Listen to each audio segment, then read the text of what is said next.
Assalamualaikum. Waalaikumsalam, silahkan masuk. Ya. Apa kabar? Alhamdulillah baik. Oke, baik. Baik, kan di sini ada 3 kursi ya. Ya. Silahkan akan duduk di kursi yang mana yang menurut akan nyaman saja. Mungkin di sana ya. Baik, Ya. silahkan duduk. Ya. Baik, di sini ada 2 kursi lagi. Di antara 2 kursi ini menurut kamu lebih baiknya saya duduk di sebelah mana? Mungkin di sebelah sini ya. Baik. Ya. Baik, di sini saya sudah menerima intake info yang kamu kirim Ya. dengan sesi konseling kita kali ini. Nah, jadi kita akan melaksanakan sesi konseling selama 30 menit sampai 45 menit. Siap. Apakah kamu sudah siap untuk melaksanakan sesi konseling kali ini? Saya sudah siap. Oke, jika kamu sudah siap, saya akan sudah memberitahukan bahwa saya sudah menerima intake info dari kamu ya.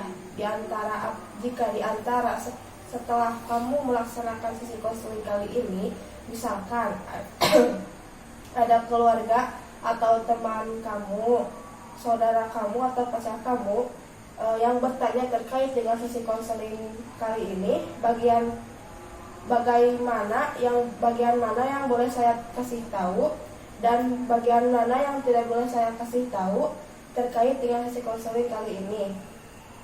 Ya, mungkin tidak boleh ada yang tahu saja. Baik, berarti hanya kita berdua saja yang tahu ya. Ya. Oke, jika hanya kita berdua, nah saya juga ingin bertanya kepada kamu, sepertinya kamu ini sedang membawa masalah ya. Iya. Kalau saya boleh tahu apa yang akan kita selesaikan kali ini? Jadi saya itu merasa turunnya minat gitu dalam pembelajaran karena situasi sedang COVID. Jadi belajar daring itu menurunkan minat saya. Oke, turun minat dalam belajar ya? Ya. Oke, nah saya juga ingin tahu ya. Jadi tujuan kamu melaksanakan sesi konseling kali ini untuk apa? Tujuan saya sendiri itu biar bisa terselesaikan gitu ya masalah yang tadi telah saya sampaikan. Oke, jadi ingin menyelesaikan masalah ya? Ya. Untuk harapannya apa? Mungkin saya bisa memaksimalkan gitu minat saya dalam belajar meskipun situasi saat ini yang mengharuskan belajar daring. Oke, saya ingin tahu ya. Jadi masalahnya itu seperti apa? Masalah turunnya minat dalam belajar itu. Jadi ketika ada pembelajaran ataupun jadwal sekolah itu merasa malas gitu saya. Oke, jadi ketika ada jadwal pelajaran gitu timbal rasa malas ya? Ya. Iya. Oke, jadi seperti itu ya. Tadi kan harapannya ingin bisa menyelesaikan masalah ya. Ya. Nah, misalkan nih dalam masalah tersebut, pada saat masalah tersebut itu muncul, itu kalau saya boleh tahu situasinya seperti apa ya?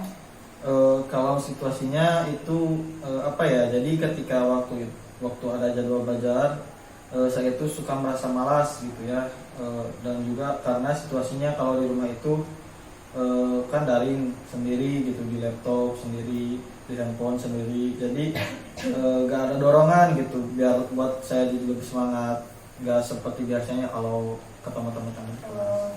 Oke, jadi kalau saya boleh tahu, jadi kan misalkan ada pelajaran tertentu tidak yang membuat kamu itu menjadi malas. Tidak ya, tapi semua pelajarannya malas. Oke, jadi pada saat pembelajaran daring gitu ya kan? Iya, seperti itu. Berarti pembelajaran daring itu pada saat ini ya? Iya, pada saat ini. Nah, pada saat situasi belajar menurun, jadi pikiran apa yang muncul pada diri kamu terkait dengan situasi pembelajaran daring? Jadi pikiran yang muncul itu ketika ada pembelajaran daring, seperti saya itu ingin belajar gitu, belajar luring, tatap muka, waktu belajar bersama teman-teman, ketemu sama teman-teman bareng dan guru. Oke. Jadi pikirannya itu seperti apa tentang daring? Ya, jadi sayanya itu ingin luring gitu, ingin tatap muka. Oke, pembelajaran. pengen luring ya. Ya, Kalau misalkan kalau diskalakan dari 0 sampai 10, di mana 0 itu merasa sangat cemas dan 10 itu merasa sangat nyaman, kira-kira kamu itu berada di skala berapa? saya ada di skala 3 ya. Oke, ada di skala 3. Nah, kalau saya boleh tahu kenapa di skala 3? Jadi karena di skala itu ya saya itu merasa malas gitu, malas berat gitu kan, nggak seperti biasanya. Oke, jadi malasnya itu terasa berat ya? Iya. Oke, saya ingin tahu apa yang membuat malasnya itu menjadi berat. Yang menyebabkan malasnya berat itu ya karena situasinya tidak sesuai dengan harapan saya gitu kan. Saya ingin luring, sedangkan saat ini daring, jadi saya malas. Oke, jadi karena situasinya tidak sesuai harapan ya? Ya, Nah, jadi harapan kamu itu sebenarnya apa dengan situasi saat ini? harapan saya bisa belajar face to face gitu ya, tatap muka langsung dengan guru. Jadi pelajarannya itu bisa paham gitu oleh saya. Oh. Juga banyak teman-teman juga. Oke, jadi harapannya kamu itu bisa belajar face to face ya, Ya, supaya lebih paham gitu ya. ya. Nah, pada saat di situasi pembelajaran daring, jadi perasaan yang muncul itu seperti apa? Kalau saya boleh tahu. Perasaan yang muncul itu minat belajar saya yang berkurang aja gitu. Oke, jadi minat belajarnya berkurang ya. Iya. Jadi kan belajar itu secara daring ya. Jadi minat berkurang itu apanya kalau saya boleh tahu? Penyebabnya ya karena ketika daring ya paham gak paham gitu materinya yang pertama. Terus juga kalau bahasa sekarang itu gabut ya, terasa mumet gitu karena situasi seperti itu atau lingkungan yang tidak mendukung. Oke, jadi penyebabnya itu adalah faktor lingkungan ya yang tidak mendukung. Ya. Selain itu apalagi yang terjadi? Sudah cukup. Oke, cukup. Nah, itu kan dari perasaan, jadi timbulnya itu dari apa? Pastinya dari pikiran ya gitu. Oh, pikiran. Oke. Nah, kamu barusan menyebutkan penyebabnya dari pikiran. Apakah kamu mau berubah tidak dari skala yang awal itu skala 3? Ya, pastinya ingin. Oke, ingin ya. Kalau misalkan ingin dirubah, jadi bagian mana yang ingin kamu rubah? Bagian yang mana tadi? Bagian yang kan tadi kata kamu itu perasaan yang muncul akibat dari pikiran kamu. Jadi apa yang ingin kamu rubah untuk merubah skala kamu? Ya, saya ingin merubahnya ketika pembelajaran langsung gitu ya, biar bisa semangat lagi, biar maksimal lagi belajarnya. Oke, tadi kan kamu menyebutkan bahwa minat belajar berkurang ya. Ya. Minat belajar berkurang itu timbulnya dari apa?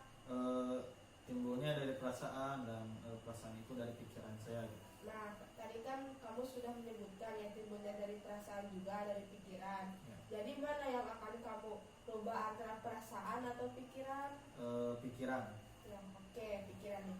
Jika kamu ingin merubah pikiran, jadi apa yang akan kamu rubah?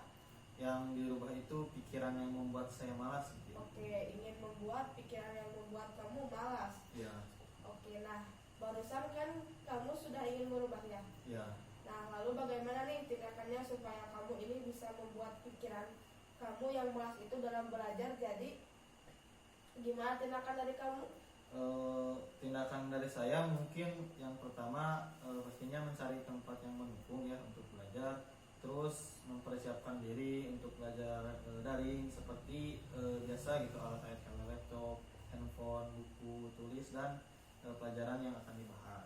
Ada lagi? Udah cukup. Nah, jadi tindakan yang kamu lakukan itu mencari tempat yang mendukung untuk pembelajaran juga akan mempersiapkan mulai dari HP, alat tulis, laptop, kan seperti itu.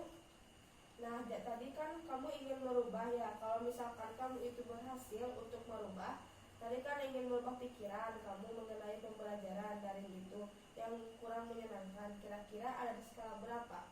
Sekarang ada di skala 7 gitu. Oke, skala 7. Bisa diceritakan kenapa bisa di skala 7? Karena itu bisa lebih baik daripada di skala 3. Oke, skala 7 ya. Ada lagi? Udah cukup. Iya, kalau misalkan kamu benar-benar bisa ya, saya sangat mengapresiasi, bagus gitu kalau misalkan kamu mau merubahnya. Nah, tadi kan kamu sudah menyebutkan tindakan yang akan kamu lakukan. Jadi dari skema kognitif ini nah situasinya itu kan saat sedang belajar daring ya, di mana kamu itu pada saat belajar daring menjadi kurang minatnya dalam belajar.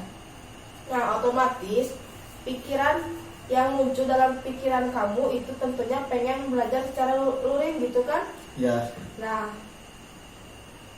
otomatis kan pikiran itu akan menimbulkan perasaan. Nah, perasaan yang muncul itu minat berkurang dalam belajar. Kalau dalam materi gak paham gitu kan, terus tindakan yang akan kamu lakukan itu mencari tempat yang mendukung untuk belajar. Terus mempersiapkan alat mulai dari HP dan alat tulis. Oke. Nah, kamu ya jadi misalkan nih, kamu berada di dalam hal tersebut, di masalah tersebut gitu. Jadi apa penyebab utamanya gitu dari masalah tersebut? Jadi misalkan masalahnya itu tentang apa gitu? Masalahnya tentang lingkungan. Oke, lingkungan. Jadi lingkungan yang seperti apa? Lingkungan yang sepertinya tidak mendukung buat belajar gitu. Oke, jadi lingkungan yang tidak mendukung untuk belajar. Nah, untuk mengantisipasinya seperti apa kalau saya boleh tahu dari tindakan dari diri kamu, solusinya seperti apa? Dari diri saya pribadi itu ya mungkin situasinya bisa dari situasi hening ya, tidak ada yang mengganggu, kayak misalkan suara dari kendaraan atau ada banyak orang yang berbincang seperti itu. Oh, jadi lingkungannya yang menyebabkan gitu ya. Jadi harusnya lingkungan yang hening, yang nyaman, jadi kamu itu bisa belajar lebih fokus ya. Ya betul. Oke, nah jadi ada masalah lain lagi tidak yang ingin kamu sampaikan? Cukup sudah. Oke, cukup ya. Tadi kan kamu itu ingin merubah pikirannya ya. Jadi kalau misalkan kamu ini berhasil merubah pikiran kamu, itu kira-kira ada di skala berapa? Tadi kan kamu sudah berhasil merubah tindakan berada di skala 7. Kalau misalkan kamu berhasil merubah mindset atau pikiran kamu yang tadinya berawal dari skala 3 menjadi skala berapa gitu? Jadi 8. Oke, jadi 8 ya. Kenapa bisa berada di skala 8? Karena dari itu yang pastinya dari skala itu semangat belajar gitu ya bisa meningkat, karena juga lingkungan mendukung, situasinya juga mendukung, jadi bisa lebih baik untuk belajar. Oh, baik. Dari lingkungan mendukung, situasinya juga mendukung ya? Iya. Oke, jadi di skala 8 kalau kamu berhasil merubah mindset kamu. Oke, kamu silahkan kamu ikuti ya apa yang saya sampaikan. Iya. Oke, kamu duduk senyaman mungkin. Jangan ada gerakan tambahan baik itu tangan, kaki atau apa. Jadi duduk serileks mungkin. Dimana kamu itu duduk paling rileks gitu, paling nyaman, paling tenang. Silahkan jangan memikirkan masalah apapun. Oke, apakah kamu sudah nyaman duduknya? Sudah. Nah, misalkan nih dalam hal tersebut kan kamu itu tadi kan menurut kamu itu ingin merubah pikiran. Jadi saya ingin kamu itu mengikuti saya, apa yang saya sampaikan, apa yang saya katakan. Oke, coba katakan saya bisa 3 kali. Saya bisa. Coba sekali lagi. Saya bisa. Lebih semangat. Saya bisa. Yang saya rasakan itu saya bisa untuk lebih baik. Oke, apa yang kamu rasakan? Yang saya rasakan itu saya bisa untuk menjadi lebih baik ya. Oke, bisa diulangi. Saya bisa. Saya bisa. Oke, nah jika kamu di hadapan kamu yang pada situasi di mana kamu itu sedang berhadapan dengan pembelajaran secara luring atau tatap muka langsung, apa yang timbul dalam perasaan kamu? Yang timbul dalam perasaan saya ya pasti sangat senang lah, sangat senang gitu, sangat semangat dalam belajarnya. Jadi enaknya itu seperti apa? Enaknya itu karena bisa di lingkungan gitu, di situasi kondisi yang mendukung. Oke, sekali lagi ya, saya ingin kamu mengatakan saya bisa, saya bisa, saya bisa. Saya bisa, saya bisa, saya bisa. Oke, cukup. Silahkan kamu buka mata kembali. Oke, terima kasih. Nah, jadi dimulai saat ini dan kedepannya, jika kamu dihadapkan dengan situasi yang sama, juga permasalahan yang sama, kamu menjadi terbiasa untuk mengatasi permasalahan tersebut. Oke, ada lagi tidak yang ingin disampaikan? Sudah cukup. Oke, sudah cukup. Saya kira untuk sesi konseling ini kita dicukupkan ya. Ya. Terima kasih kamu yang sudah mau berpartisipasi pada sesi konseling kali ini. Ya. Semoga kita bisa lebih jauh lagi ya untuk melaksanakan sesi konseling berikutnya. Ya. Oke, kita cukupkan ya. Terima kasih. Terima kasih. Wassalamualaikum warahmatullahi wabarakatuh. Wassalamualaikum warahmatullahi wabarakatuh.